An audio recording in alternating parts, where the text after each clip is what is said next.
నాయన ఇదిగో నాయన ఆరాధన అంతటిని నీవు ఆశీర్వాదకరంగా జరిగించండి. పాటల ద్వారాను నాయన మీరు మహిమ పొందండి. పాటలు పాడే బిడ్డలను బలపరచండి. వాయిద్యాలు వాయించే వారికి నీ ఆత్మ నింపుదలను మీరు దాయిచేయమని వేడుకుంటున్నాను ప్రభువా. నాయన ముఖ్యంగా నీ దాసుని నీ సిలువ చాటను మరుగుపరిచి ప్రభువా మాకు కావలసిన చక్కటి వర్తమానాన్ని మీరు సిద్ధపరచమని వేడుకుంటున్నాం. రావాల్సిన ప్రతి బిడ్డను క్షేమముగా త్వరితంగా మీరు తోడుకు రమ్మని వేడుకుంటున్నాం. చేరువచ్చిన ప్రతి బిడ్డ నిమిత్తం నిన్ను స్తుతిస్తున్నాం ప్రభువా. ఎవరు ఏ సమస్యలతో బాధలతో నీ సన్నిధికి వచ్చారో వాటి నుండి వారికి విడుదల నెమ్మదిని మీరు దాయిచేయమని వేడుకుంటున్నాం. ఎందుకంటే ప్రభువా నీ సన్నిధిలో నెమ్మది ఉన్నది, నీ సన్నిధిలో సమాధానం ఉన్నది ప్రభువా. లోకములో ఎక్కడా లేని సమాధానము నాయన నీ సన్నిధిలో మరి కొద్ది సమయము గడిపితే చాలు ప్రభువా. అంతటి మాకు హృదయాన్ని నెమ్మదినిచ్చే దేవుడవు నీవు కనుక ప్రభువా. అయ్యా మా భారమునంతా తీసే దేవుడవు నీవు కనుక ప్రభువా. ఎవరి హృదయాల్లో ఏ వేదన, ఏ బాధ, ఏ భారం ఉన్నదో అయ్యా దాని నుండి వారికి విడుదలిచ్చి నెమ్మదినిచ్చి ఆదరణిచ్చి మీరు నడిపించమని నీ సన్నిధిలో ప్రార్థిస్తున్నాను ప్రభువా. నాయన ఆరాధన అంతటిని నీవే ఆశీర్వాదకరంగా జరిగించి నీవే మహిమ పొందమని యేసు నామం పేరట బ్రతిమలాడి వేడుకొంచున్నాము తండ్రి, ఆమేన్. నా జీవిత నావలో నా యేసు నాతో ఉండా, నా యేసు నాతో ఉండా. నా జీవిత నావలో నా యేసు నాతో ఉండా, నా యేసు నాతో ఉండా. నావికుడై సహాయకుడై విమోచకుడై ప్రియ స్నేహితుడై, నావికుడై సహాయకుడై విమోచకుడై ప్రియ స్నేహితుడై నడిపించు నన్నీలా, నడిపించు నన్నీలా, నడిపించు నన్నీలా, నడిపించు నన్నీలా. నా జీవిత నావలో నా యేసు నాతో ఉండా, నా యేసు నాతో ఉండా. చెలరేగే తుఫానులెదురైనా అలలన్నీ పైకి లేచినా, చెలరేగే తుఫానులెదురైనా అలలన్నీ పైకి లేచినా, అలల పైన నడచినా నా యేసునాథుడు, అలల పైన నడచినా నా యేసునాథుడు సంద్రాన్ని గద్దించుడు, నా యేసు సాగరాన్ని సద్దుమొనుగుడు.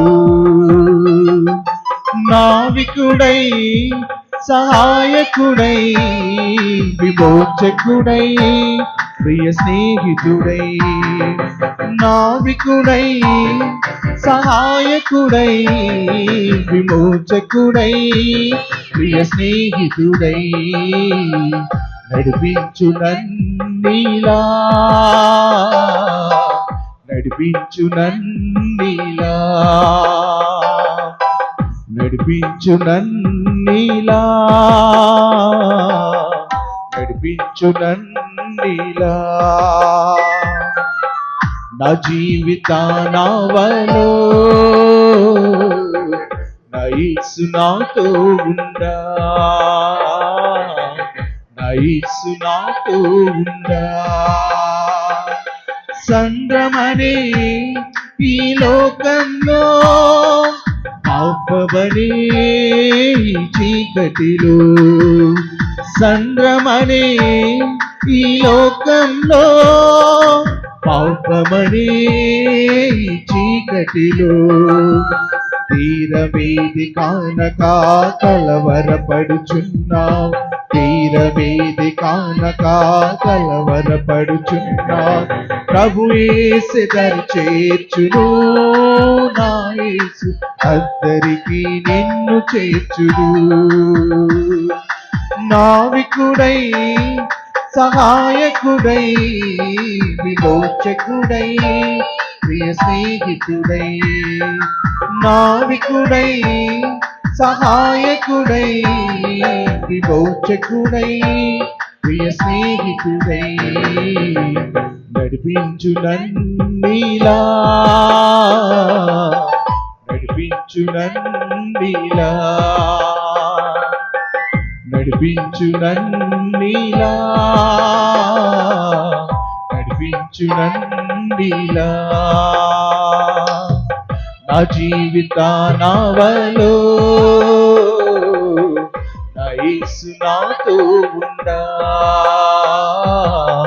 నా యేసు నాతో ఉండా నా జీవిత నావలో నా యేసు నాతో ఉందా నా యేసు నాతో ఉందా హల్లెలూయా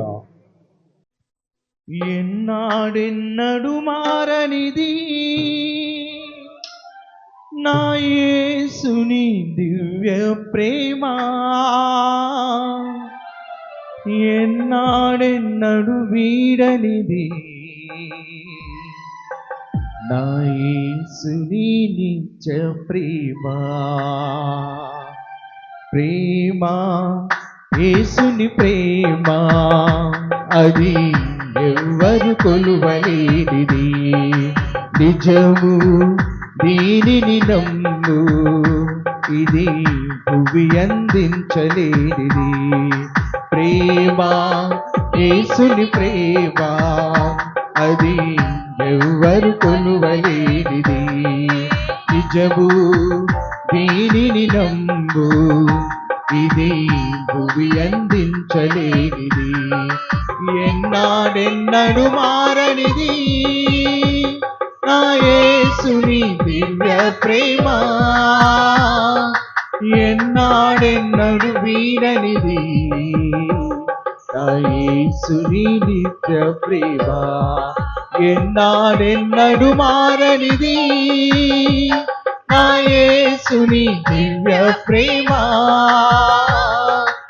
ఎన్నాడెన్నడు వీడనిది నా యేసుని దివ్య ప్రేమ ప్రేమ యేసుని ప్రేమ అది ఎవ్వరు కొలువలేనిది నిజము దీనిని నమ్ము ఇది భువి అందించలేనిది తల్లిదండ్రుల ప్రేమ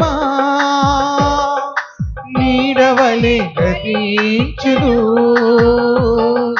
తల్లిదండ్రుల ప్రేమ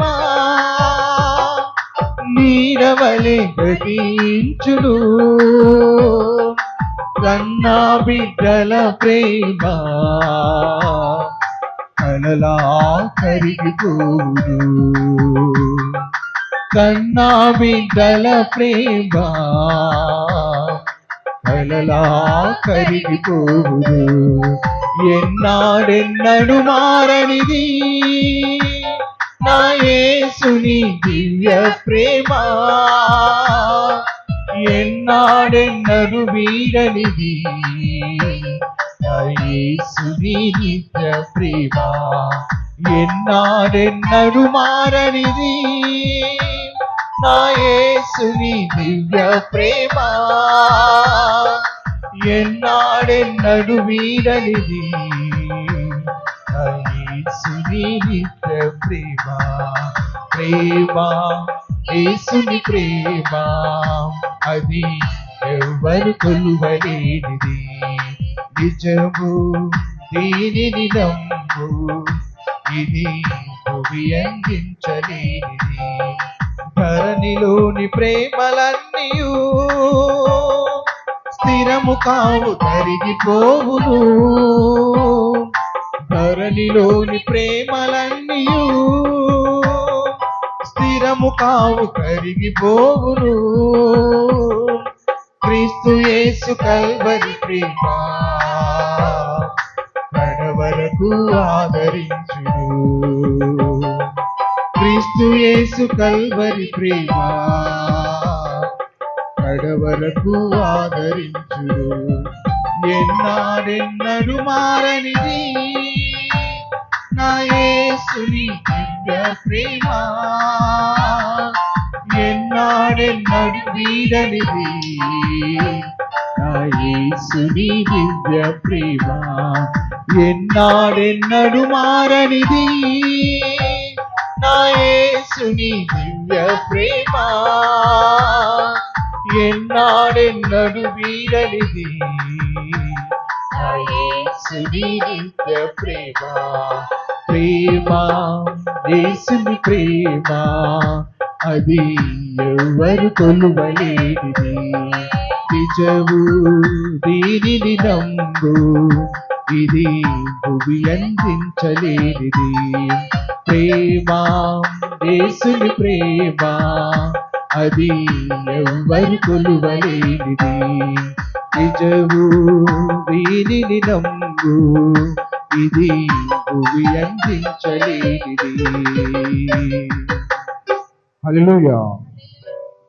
గత కాలమంత నీవు మము కాచి కాపాడావు, వెదలన్నీ తీసావు, గతిలేని మాపై నీవు మితిలేని ప్రేమ చూపి శత సంఖ్యగా మమ్ము దీవించావు. స్తుతించి పాడెదం స్తుతుల స్తుతార్హుడా, స్తుతించి పాడెదం హృదయ సాయంత్రము. స్తుతుల సింహాసనం మీదాసీనుడా, మా స్తుతి ఆరాధనా నీకే చెల్లింతుము. మా స్తుతి ఆరాధనా నీకే చెల్లింతుము. స్తుతించి పాడెదం స్తుతుల స్తుతార్హుడా, స్తుతించి పాడెదం హృదయ సాయంత్రము. కరుణా కటాక్షములను కిరీటములుగాను ఉంచావు మా తలపై, కరుణా కటాక్షములను కిరీటములుగాను ఉంచావు మా తలపై. పక్షిరాజు యవ్వడవు వలె మా యవ్వడవునంతా, పక్షిరాజు యవ్వడవు వలె మా యవ్వడవునంతా, ఉత్తేజపరచి తృప్తిని ఇచ్చావు. స్తుతించి పాడెదం స్తుతుల స్తుతార్హుడా, స్తుతించి పాడెదం హృదయ సాయంత్రము.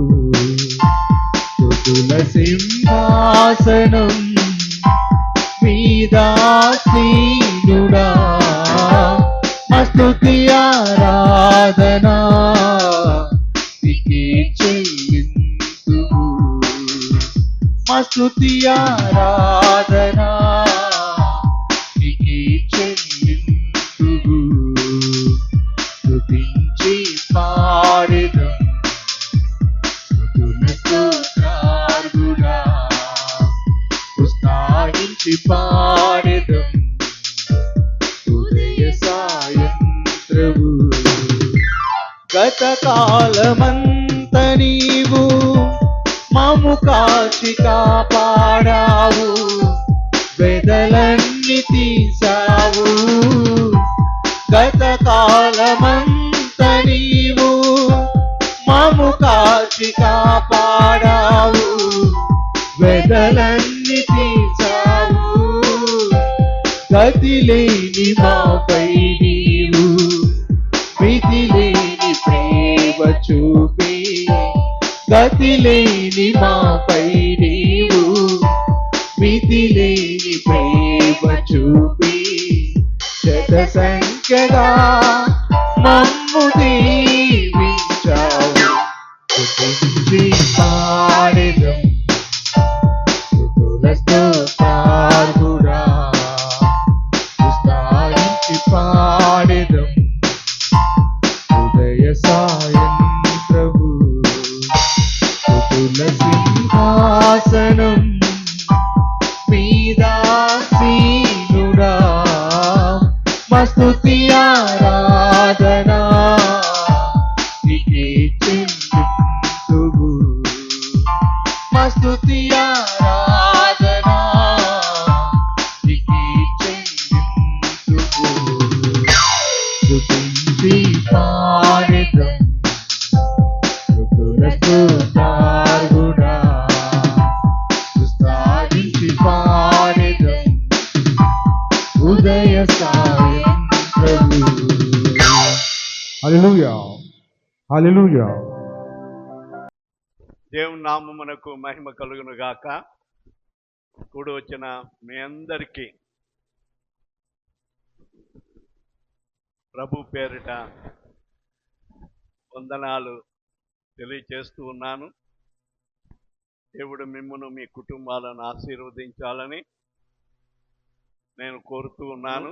నా వాక్య భాగం ఏమిటంటే బెత్లెహేము. బెత్లెహేమును గురించి. బెత్లెహేం అనే దానికి ఎప్పుడన్నా విన్నారండి? బెత్లెహేం అంటే అదొక ఊరు. బెత్లెహేం అంటే అదొక ఊరు. ఆ బెత్లెహేమును గురించి నేను మీతో చెప్పాలని ఆశపడుతున్నాను. బైబిల్లో చాలా చోట్ల బెత్లెహేమును గురించి వ్రాయబడింది. చూడండి, దానికి ముందుగా ఒక వాక్యము మీకా గ్రంథము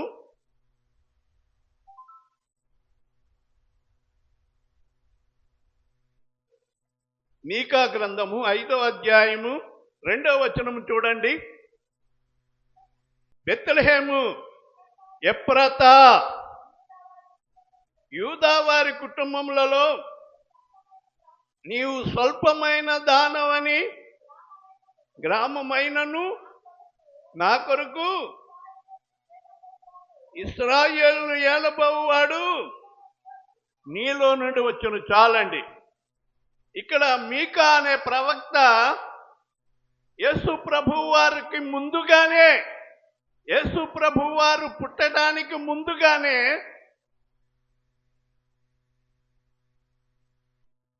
ఈ ప్రవచనము ఎన్ని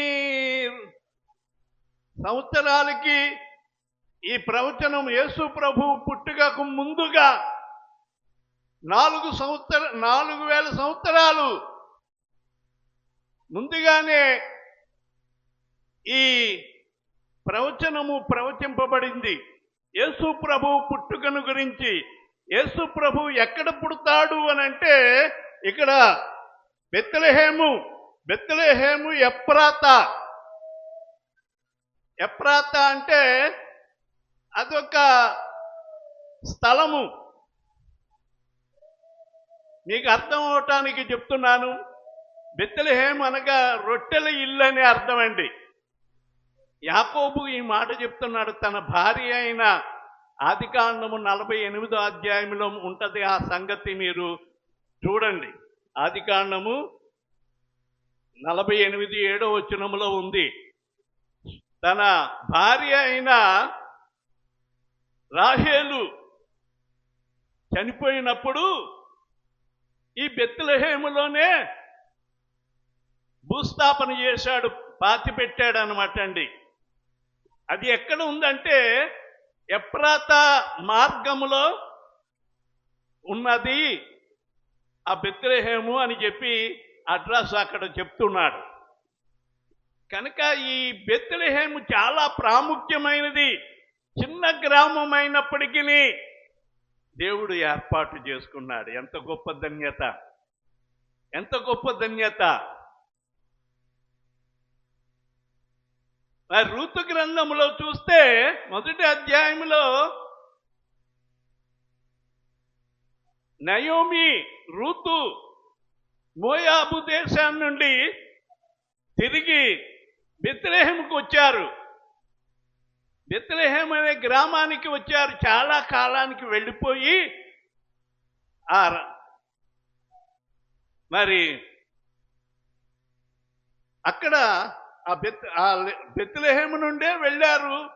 కరువు వచ్చిందని మోయాబు దేశంలో ఉన్నారు. మోయాబు దేశంలో ఎవరెవరు వెళ్ళారంటే బెత్లెహేము నుండి నయోమి, తన భర్త, 2 కుమారులు, మొత్తం ఎంత 4 వెళ్ళారండి. శాపగ్రస్తమైన స్థలానికి వెళ్ళి అక్కడ ఈ 3 భర్తను 2 కొడుకుల్ని పోగొట్టుకుని ఒక్కతే మిగిలిపోయింది. ఎవరు? నయోమి. బాగా అర్థం చేసుకోండి. 4 వెళ్ళారు. ఇక్కడ కరువు వచ్చిందని అక్కడ పోయారు. రొట్టెలు ఇల్లు ఎక్కడైనా కరువు ఉంటుందా చెప్పండి? రొట్టెలు ఎక్కడ చూసినా రొట్టెలు ఫ్యాక్టరీలే, రొట్టెలు తయారు చేసేది. బన్నలు, చక్కగా బన్నలు, కేకులు అన్ని తయారు చేసే బేకరీలు ఎక్కువ అన్నమాట అండి ఆ బెత్లెహేములో. చిన్న గ్రామం అయినప్పటికీ మంచి రొట్టెల ఇల్లు అని పేరు. రొట్టెల ఇంటిలో కరువు వస్తుందా? దేవుడు సమృద్ధిని దాన్ని కలుగు చేశాడు. ఎందుకంటే ఆ బెత్లెహేమును దేవుడు ఏర్పాటు చేసుకున్నాడు. బెత్లెహేము దేవునికి ఇష్టమైనది. ఇష్టమైన గ్రామాన్ని దేవుడు దీవించాడు, కానీ దాన్ని శపించలేదు. వీళ్ళ బుద్ధి సరిగా లేక దేవుణ్ణి విడిచి దూరంగా వెళ్ళిపోయారు. అక్కడికి మోయాబు దేశానికి పోయారు. మోయాబు దేశంలో ఈ కొడుకులిద్దరికి సంబంధాలు చూసి అక్కడోళ్ళనే పెళ్లి చేసేసింది. వాళ్ళు అన్యజనాంగము. రూతు,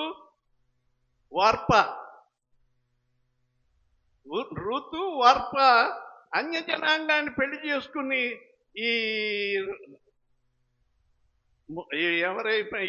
ఈ కొడుకులిద్దరూ చచ్చిపోయారు, భర్త చచ్చిపోయాడు, నయోమి ఒక్కతే ఉంది. ఈ కోడళ్ళు మిగిలారు. కోడళ్ళు పిలిచి, అమ్మా నేను ముసలిదాన్ని అయిపోయాను, ఇక నా వల్ల నాకు ఇంకా సంతానం ఏమి లేరు, కాబట్టి మీరు వెళ్ళిపోయి యవనంలో ఉన్నారు, మీ ఊర్లు మీ పుట్టింట్లకి వెళ్ళిపోయి మళ్ళా పెళ్ళిళ్ళు చేసుకుని మీరు కాపురాలు చేసుకోండి, దాన్ని నేను చూసుకుంటానంటే వార్ప ముద్దు పెట్టుకుని వెళ్ళిపోయింది. కానీ రూతు ఏమండి మరి నయోమిని హత్తుకుంది. అత్త, నేను నిన్ను విడిచిపెట్టను. ఏనాడైతే నీ కుమారుని నేను పెళ్లి చేసుకున్నానో ఆనాడే నేను నీ జనాంగం, నీ సొత్తు, నీ జనమే నా జనము, నీ దేవుడే నా దేవుడు. నీవెక్కడ నివసిస్తే నేను అక్కడే నివసిస్తాను, నువ్వేం తింటే నేను అదే తింటాను. ఈ రోజుల్లో ఆ మాట అనే కోడళ్ళు ఉన్నారా చెప్పండి? ఏమ్మా, కోడళ్ళు ఆ మాట అనే కోడళ్ళు ఉన్నారా?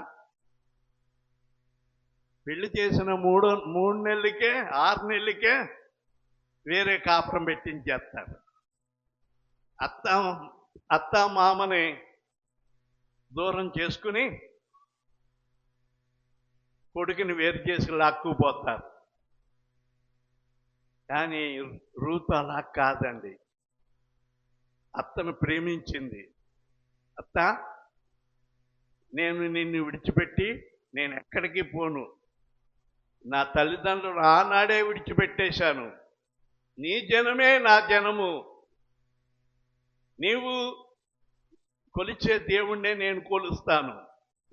ఈనాడు కొంతమంది కోడళ్ళు ఏం చేస్తారంటే, ఏమ్మా ఈ అమ్మ నయోమి దేవుని నమ్ముకుంది, దేవుని బిడ్డ, ఈ కోడలు అన్యురాలు, ఆమె ఒక బొమ్మను తెచ్చి నా పూజ నాదే, నా దేవుడు నాదే, నా వ్యాపారం నాదే, నా పద్ధతి నాదే అని చెప్పి ఏం చేస్తుందంటే అత్తగారికి వేరుగా దుకాణం పెడుతుంది. అది మంచిదా? అత్త ఏ మార్గంలో వెళ్తుందో అలాగే కోడలు వెళ్ళాలి. ఇక్కడ రూతు అత్తగారి వెంబడి వచ్చింది. అత్తగారి వెంబడి ఎక్కడికి వచ్చింది? తిరిగి తన దేశానికి వచ్చింది. తన దేశం ఏ దేశము? తన దేశం ఏ దేశం నుండి వెళ్ళిందండి? మీరు అర్థం చేసుకోవాలి. ఇప్పుడు మనం చెప్పుకునే ఊరి పేరు ఏం పేరు? బెత్లెహేము. బెత్లెహేము యేసు ప్రభువు పుట్టిన ఊరు. మనం వాక్యం చదివిన మీకా గ్రంథములో బెత్లెహేము ఎఫ్రాతా యూదావారి కుటుంబంలో నీవు స్వల్పమైన గ్రామము మైనను నా కొరకు ఇశ్రాయేలును ఏలబోవాడు నీలో నుండి వచ్చును. మీకా అనే ప్రవక్త ప్రవచించాడు. ముందుగానే ఎప్పుడో చెప్పాడు. ఆయన చెప్పిన రీతిగానే యేసు ప్రభు బెత్లెహేములో జన్మించాడు. బెత్లెహేములో ఎవరింట్లో జన్మించాడండి? గొప్పోళ్ళ ఇంట్లోనా? అమ్మా, గొప్పోళ్ళ ఇంట్లో జన్మించలేదు. హేరోదు ఉన్నాడు, దుర్మార్గుడు, నరహంతకుడు. హేరోదు రాజు, యూదుల రాజు. కానీ ఆ దుర్మార్గుడి ఇంటిలో పుట్టలేదండి. మరి ప్రధాన యాజకుని ఇంట్లో పుట్టాడా? పుట్టలేదు. ఆయన ఆ గ్రామంలో ఆయన ఆ తల్లి ప్రసవించడానికి కూడా స్థలం లేదు. సత్రాలంటే అప్పట్లో సత్రాలని ఉండేవి. సత్రాలంటే మరి ఎవరైనా వచ్చిన వాళ్ళు ఉండటానికి ఒక రూములు ఉంటాయండి. ఇప్పుడు లాడ్జింగ్లు అంటారు. చక్కగా లాడ్జింగ్లు ఉంటాయి, చక్కగా వాళ్ళు గదులు ఉంటాయి, దాంట్లో ఉండొచ్చు. అప్పుడులో సత్రాలని ఉండేవి. సత్రములో స్థలం లేదంట ఆయన పుట్టడానికి. ఎవరు ఇంటిలో కూడా చేర్చుకోలేదు. కానీ ఆ గ్రామంలో ఒక పశువుల పాక, ఒక కొట్టము, ఆ కొట్టములో మరి ఆయనకి ఆ స్థలం. ఎందుకంటే ఆ రాత్రి ఆ మరియకు ప్రసవ దినాలు నిండిపోయినాయి. ప్రసవించడానికి టైం వచ్చేసింది. హాస్పిటల్ ఏమీ లేవు అప్పుల్లో. ఆ పశువుల పాకలోనే ఒక పక్కన శుభ్రం చేసుకుని అక్కడ పక్కనేమో పశువులు కట్టేశారు. రొచ్చు, పేడ, భయంకరమైన వాసన, దోమలు, అటువంటి రొచ్చు స్థలంలో ఓ పక్కన ఆయన ప్రసవించాడు. ఇంతకీ ఆయన ఎక్కడ జన్మించాడండి? బెత్లెహేము. బెత్లెహేం అనే గ్రామం. మరి బెత్లెహేం అనేది దావీదుపురం అంట. బెత్లెహేం అనేది దావీదు మరి నివసించిన ప్రదేశము ఆ బెత్లెహేము. బెత్లెహేమును గురించి చెప్పాలంటే మహానుభావులు, చిన్న గ్రామం అయినప్పటికీ మహానుభావులు దానిలో నివసించారు. నేను ఎందుకు ఈ బెత్లెహేమును గురించి చెప్తున్నానంటే, యేసు ప్రభు బెత్లెహేములో జన్మించినట్లు మన హృదయంలో జన్మించాల. యేసయ్య మన హృదయంలో జన్మించాల. మన హృదయము బెత్లెహేముగా మన హృదయము ఏమండి దేవుని కొరకు ఇచ్చేయాలి. దేవా, ఎక్కడ కాదు నాయన ఈ పశువుల పాక, ఇది స్వల్పమే, ఎన్నికలేని ఈ గ్రామం. ఏమా, నేను ఎన్నికలేని దాన్ని, నేను ఎందుకు పనికిరాని దాన్ని, గొప్ప గొప్ప వాళ్ళ ఇంట్లో పుట్టాడండి ఆయన. ధనవంతులు దేవుని రాజ్యములో ప్రవేశించుట దుర్లభము. నాకు బిల్డింగులు ఉన్నాయి, నాకు పొలాలు ఉన్నాయి, నాకు ఆస్తులు ఉన్నాయి, నాకు అంతస్తులు ఉన్నాయి, నాకు బీరువా నిండా మరి పట్టు చీరలు ఉన్నాయి అని చెప్పుకునే వాళ్ళ ఇంట్లో పుట్టాడు ఆయన. నేను పేదదాన్ని, ఎన్నిక లేని దాన్ని, అబ్బో నేను ఎందుకు పనికి రాని వాడిని అని చెప్పి మనం ఎంత తగ్గించుకుంటామో అంతగా దేవుడు ఇష్టపడతాడు. బెత్లెహేములో ఉన్న మరియా, బెత్లెహేములో ఉన్న ఒక మరియా, ఒక కన్యక, ఆ గ్రామములో ఆమె చాలా భక్తిపరురాలు. ఆ గ్రామములో ఉన్న వారందరి యవనస్తుల కంటే ఎక్కువ భక్తి కలిగినది. ఇంకా చాలా మంది యవనస్తులు ఉన్నారు, యవన స్త్రీలు ఉన్నారు, కన్యకలు ఉన్నారు. కానీ వారందరిలో కల్లా దేవుడు ఎవరిని ఏర్పరచుకున్నాడంటే మరియా. ఆమె ప్రార్థనాపరురాలు, వినయము కలిగినది. దేవుడంటే ప్రాణం అన్నమాట అండి. మనకేమున్నా ఏమి లేకపోయినా మనము దేవుణ్ణి నమ్మిన వారముగా ఉంటే, దేవునికి మనం మనసు ఇచ్చేస్తే దేవుడు మనల్ని ఇష్టపడతాడు.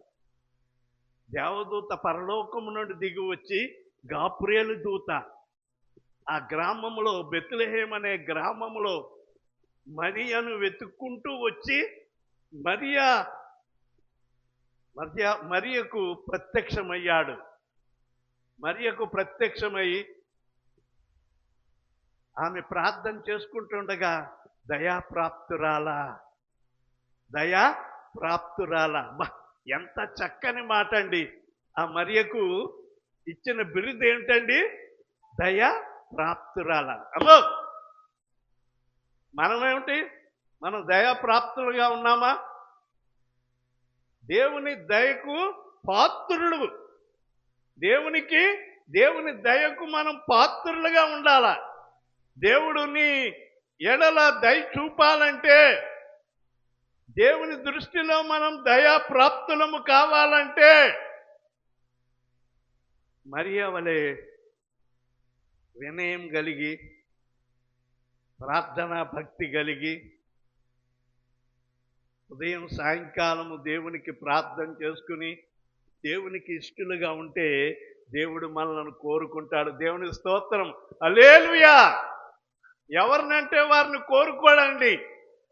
నీవు చేసుకున్న ప్రార్థన, ఎన్ని ప్రార్థన చేసినా, ఎంత ప్రార్థన చేసినా ఆ ప్రార్థన ఆలకించడం. ఎందుకంటే నీ హృదయం సరిలేదు, దేవుడంటే నీకు ఇష్టము లేదు. ఊరికే దేవుడా దేవుడా దేవుడా అంటావు కానీ దేవునికి నీ మనసు ఇవ్వలేదు. నీ మనసులో ఏమున్నాయంటే అల్లరితో కూడిన ఆటపాటలు ఉన్నాయి. నీ మనసులో లోకమంతా నీ మనసులోనే ఉంది. ఆ బెత్లెహేములో ఉన్న ఆ మరియను దేవుడు కోరుకున్నాడు. ఎక్కడో పరలోకములో ఉన్న దేవుడు తన ప్రియ కుమారుణ్ణి లోకానికి పంపటానికి ఎక్కడో బెత్లెహేములో మారుమూల గ్రామంలో, స్వల్పమైన గ్రామమని, నేను ఎందుకు పనికిరానని తగ్గించుకున్న గ్రామం అది.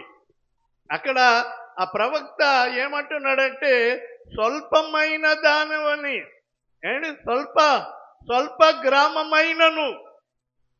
స్వల్ప గ్రామమైనను అదే అలాగుంచి చూడండి. మత్తయి సువార్త 2వ అధ్యాయము 5వ వచనములో కూడా అదే మాట. 2వ అధ్యాయము 5వ వచనము. ఇక్కడ హేరోదు అడుగుతున్నాడు, క్రీస్తు ఎక్కడ పుడతాడు? ఆయనకి హేరోదు రాజు అయినప్పటికీ తన ప్రజల యొక్క యోగక్షేమాలు ఎరగని కామాంధుడు. ఆ అతడు అడుగుతున్నాడు చాలా రౌద్రముతో, ఎక్కడ పుడతాడు అని శాస్త్రులను పరిశీలన అందరినీ కూడా మరి అందరిని పిలిపించాడు. తనకు భయం వేస్తా ఉంది, ఎక్కడ పుడతాడని చూడండి అక్కడ. కాబట్టి 4వ వచనములో రాజు ప్రధాన యాజకులను ప్రజలలో నుండి శాస్త్రులను అందరినీ సమకూర్చి క్రీస్తు ఎక్కడ పుట్టునని వారిని అడిగాను. అందుకు వారు, ఎక్కడండి? యూదా బెత్లెహేములోనే. యూదా అదొక దేశము, అదొక రాష్ట్రము యూదా అనేది. ఆ రాష్ట్రములో ఒక చిన్న స్వల్ప గ్రామము యూదా బెత్లెహేములోనే. ఏమండి? యూదా బెత్లెహేము ఎంత మాత్రము అల్పమైన దానవు కావు. చూశారండి? దేవుని దృష్టిలో ఎంత మాత్రము కూడా నీవు అల్పమైన దానవు కాదు. నాకు చదువు లేదండి, కనీసం ఉండటానికి ఇల్లు కూడా లేదండి, నాకు ఏమీ లేదు, ఏమీ తెలియదు అని నువ్వు అనుకుంటున్నావా? దేవుడు నిన్నే కోరుకున్నాడు, నిన్నే రక్షించుకున్నాడు, నిన్నే ఏర్పరచుకున్నాడు. ప్రియమైన సహోదరుడా, ప్రియమైన సహోదరి, యూదా దేశములో ఈ బెత్లెహేము అల్పమైనదిగా ఉన్నప్పటికీ దాన్ని ఏమంటున్నాడు? నీవెంత మాత్రము అల్పమైన దానవు కావు. ఏమండి? ఇశ్రాయేలు నా ప్రజలను పరిపాలించు అధిపతి నీలో నుండే. దేవుని స్తోత్రం, హల్లెలూయా. నీలో నుండే ఆయన వస్తాడండి. నీలో నుండి ఆయన పుట్టాలని ఆశపడుతున్నాడు. ఎక్కడో గొప్ప వారి ఇళ్లలో పుట్టాలని ఆయన ఇష్టపడట్లేదు. ఆ వాక్యం అర్థం చేసుకోండి, నేను ముగిస్తున్నాను. నీవు ఒక బెత్లెహేముగా ఉంటే ఆ బెత్లెహేములో ఉన్న నిన్ను మరియను ఏర్పరచుకున్నట్టుగా, బెత్లెహేములో మరియను ఏర్పరచుకున్నట్లుగా నిన్ను ఏర్పరచుకున్నాడు ఆయన నీ హృదయంలో జన్మించాలని. అమ్మా, నీవు దేవుణ్ణి నమ్ముకున్నా నమ్ముకోకపోయినా యేసయ్యను నీవు నీ హృదయంలో చేర్చుకుంటే నీ జీవితం బాగుపడుతుంది. నీ జీవితము ఆశీర్వదింపబడుతుంది. నీ కుటుంబము దీవింపబడుతుంది. అయ్యా, అమ్మా, నేను ముగిస్తా ఉన్నాను. యూదా బెత్లెహేము, ఆ బెత్లెహేము అనేది, యూదా అనేది పక్కన పెట్టండి. ఆ యూదాలో ఉన్న బెత్లెహేము హిందూపురానికి సంబంధించిన సూగూరు ఎక్కడుందంటే, మా దేశంలో మా యొక్క ఊరికి రాజమండ్రి వాళ్ళకి చెప్పాలంటే సూగూరు ఎక్కడుంది? సూగూరు అనేది ఎక్కడుందంటే ఏమండి? హిందూపురం ఎక్కడా? అనంతపురం జిల్లా. ఇక్కడ బెత్లెహేము ఎక్కడుంది? యూదా దేశంలో ఉంది. యూదా రాష్ట్రము, అదొక రాష్ట్రము. ఆ రాష్ట్రములో బెత్లెహేము అనేది ఉంది. ఆ బెత్లెహేమును యేసు ప్రభు కోరుకున్నాడు. ఆ బెత్లెహేములో ఉన్న ఆ గ్రామములో ఉన్న మరియ, ఆమెకు దయాప్రాప్తురాలని పేరు పెట్టి దేవదూతను పంపించి మరియతో చెప్పు ఈ విషయం, నేను నీ గర్భములో ప్రవేశిస్తున్నానని చెప్పి ఆ మరియకు చెప్పమనగానే ప్రార్థన చేసుకుంటా ఉంది. గాబ్రియల్ దూత కనబడగానే ఎప్పుడు కనబడని ఒక తేజోమహిమతో నిండిపోయిన ఒక దూత ఎదురుగా ఉండగానే అమ్మాయి కంగారు పడిపోయింది. కంగారు పడిపోతే భయపడకు, దేవుని వలన కృప పొందితివి, నీ గర్భములో ఒక శిశువు పుడతాడు, ఆయన ఇశ్రాయేలు ప్రజలను ఏలువాడు నీలో నుండి పుడతాడు, తన ప్రజలను వారి పాపముల నుండి ఆయనే రక్షించును గనుక ఆయనకి యేసు అని పేరు పెడతావు అని చెప్పగానే, అయ్యా బాగానే ఉంది కానీ నేను పురుషుని ఎరుగిన దానినే, నాకు ఇది ఎలా సాధ్యము అని అనేసరికి పరిశుద్ధాత్మ నిన్ను కమ్ముకుంటుంది. పరిశుద్ధాత్మని మీదకి దిగి వచ్చినప్పుడు అమ్మా, పరిశుద్ధాత్మ దేవుని ఆత్మ నీ మీదకి దిగి వచ్చినప్పుడు నీవు గర్భము ధరిస్తావు.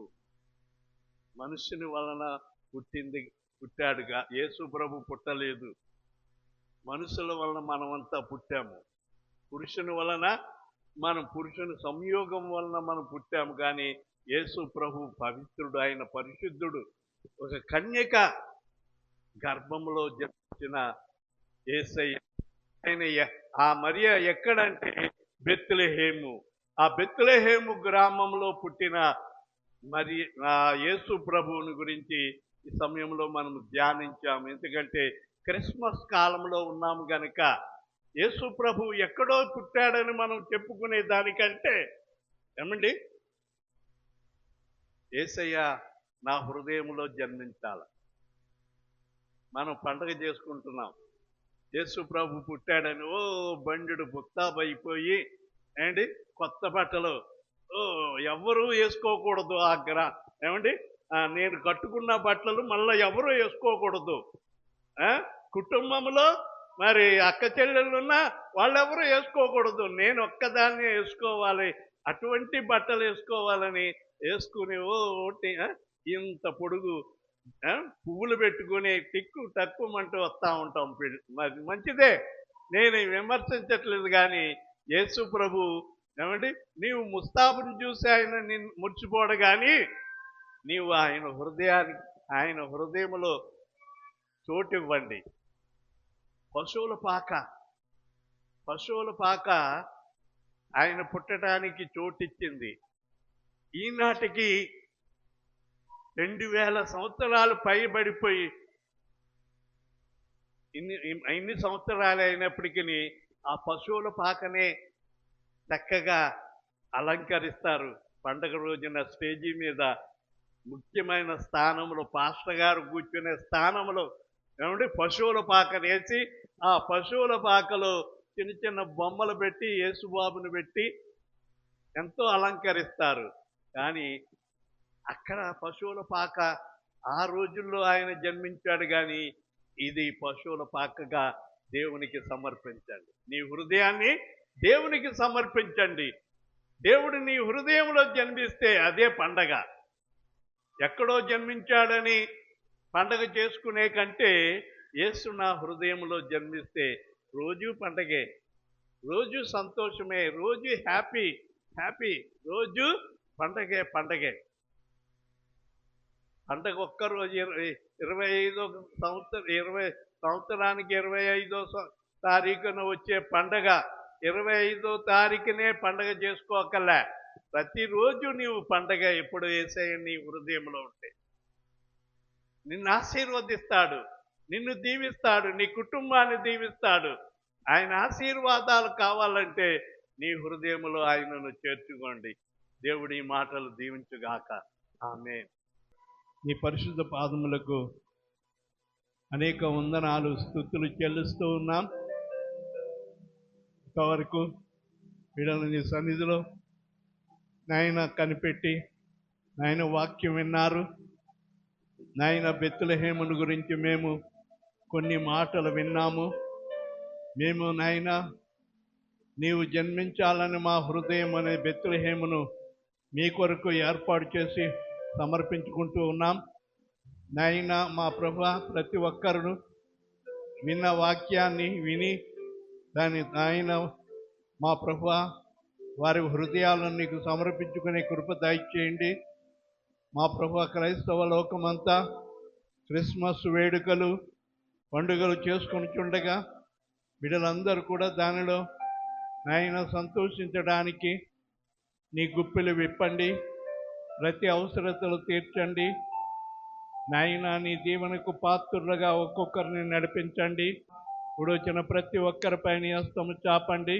నీ సన్నిధిలో సమర్పింపబడిన కానుకలను మీరు అంగీకరించి అనేక రెట్లు వారికి ప్రతిఫలం దయచేయమని నజరేయుడైన యేసయ్య నామములో వేడుకొనుచున్నాను తండ్రి.